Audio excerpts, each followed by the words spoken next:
पत्र लेखन। पत्र लेखन एक कला है। अच्छे पत्रों में सहजता, आत्मीयता एवं अपनापन होता है। पत्र की भाषा प्रसंग अनुसार होनी चाहिए। पत्रों में शिष्टाचार अत्यंत आवश्यक है। पत्र लेखन का इतिहास बहुत पुराना है। विचारों के आदान प्रदान का यह उत्तम साधन है। अब हम पत्र के प्रमुख अंगों पर ध्यान देंगे। पत्र लिखने वाले का पता एवं दिनांक। जो पत्र दाहिनी ओर लिखा जाता है, अब कंप्यूटर के युग में सुविधा के लिए इसे बाईं ओर भी रखा जाता है। संबोधन। निजी या व्यक्तिगत पत्रों में संबोधन तथा अन्य पत्रों के संबोधन में अंतर होता है। श्रद्धेय, पूजनीय, मान्यवर, माननीय, पूज्या इत्यादि। छोटों के प्रति प्रेम व्यक्त करने के लिए प्रिय भाई, मित्र, प्रिय मित्र, बंधु, चिरंजीव, इस प्रकार संबोधन होते हैं।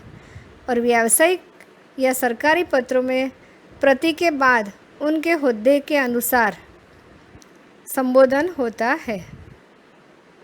व्यावसायिक पत्रों में पत्र का विषय, उसका उपयोग होता है। अभिवादन। सरकारी या व्यावसायिक पत्रों में अभिवादन की परंपरा नहीं है। व्यक्तिगत पत्रों में प्रणाम, नमस्कार, सादर वंदन इत्यादि अभिवादन किया जाता है। पत्र का मुख्य भाग। यह हिस्सा पत्र की जान है। व्यक्तिगत पत्रों में कुशल समाचार के बाद पत्र में मुख्य बात विशिष्ट शैली भाषा में व्यक्त होती है। पत्र लेखक का सहज परिचय भाषा से होता है। हस्ताक्षर के पूर्व प्रयुक्त शब्द। व्यक्तिगत पत्रों में संबंधानुसार बड़ों को लिखे पत्रों में आज्ञाकारी, आपका सेवक, स्नेहभाजन, छोटों को शुभचिंतक, शुभेच्छक, शुभ आकांक्षी आदि लिखा जाता है। इस तरह पत्र में और कई प्रकार के पत्र है, उसकी चर्चा हम बाद में करेंगे। पत्र लेखन के प्रकार इस प्रकार है: व्यक्तिगत पत्र, व्यावसायिक पत्र, कार्यालयी पत्र, प्रार्थना पत्र। अब हम संबोधन, अभिवादन आदि किस प्रकार तय किया जाता है, इसकी तालिका देखेंगे। पहला आएगा पत्र का प्रकार। व्यक्तिगत पत्र। अब संबंध, पुत्र पिता को, पिता पुत्र को, पुत्र माता को, माता पुत्र को, छोटे भाई बड़े भाई, बड़े भाई छोटे भाई को, इस तरह जो अपने संबंधी है इन सबको हम व्यक्तिगत पत्र लिखते हैं। जैसे शिष्य गुरु को, गुरु शिष्य को, ये सब व्यक्तिगत पत्र के अंग है। अब इसका अभिवादन कैसे करेंगे? तो पूज्य, पूजनीय, प्रिय, आयुष्यमान, पूज्य, पूजनीय माताजी, प्रिय आयुष्यमान, आदरणीय भाई, प्रिय आयुष्यमती। अगर गुरु हो तो पूजनीय श्रद्धेय गुरु जी, और गुरु शिष्य को लिख रहे हो तो चिरंजीव आदि। अब पत्र की समाप्ति पर लिखी जाने वाली शब्दावली, जैसे पुत्र पिता को पत्र लिख रहा हो तो वो कहेगा आपका आज्ञाकारी पुत्र, आपका आज्ञाकारी पुत्र, तुम्हारी माता, तुम्हारी शुभचिंतक, तुम्हारा शुभचिंतक, शुभेच्छु। अगर पिता पुत्र को पत्र लिख रहा है तो ऐसा अभिवादन करेगा, तुम्हारा शुभचिंतक, शुभेच्छु। इस तरह गुरु शिष्य को पत्र लिख रहे हो तो वो कहेंगे तुम्हारा शुभाकांक्षी, शुभचिंतक। अब हम दूसरा देखेंगे व्यावसायिक पत्र।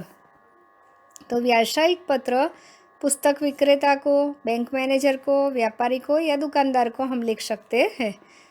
और भी कई व्यावसायिक जो भी हो वो लिख सकते हैं। इसमें पहले हम लिखेंगे महोदय, श्रीमान, प्रबंधक, ऐसा। और समाप्ति पर लिखेंगे भवदीय, अब कार्यालयी पत्र है किसी विभाग के अधिकारी को, समाचार पत्र के संपादक को। मान्यवर महोदय, श्रीमान संपादक महोदय, और समाप्ति पर लिखेंगे भवदीय, निवेदक, प्रार्थी, विनीत आदि।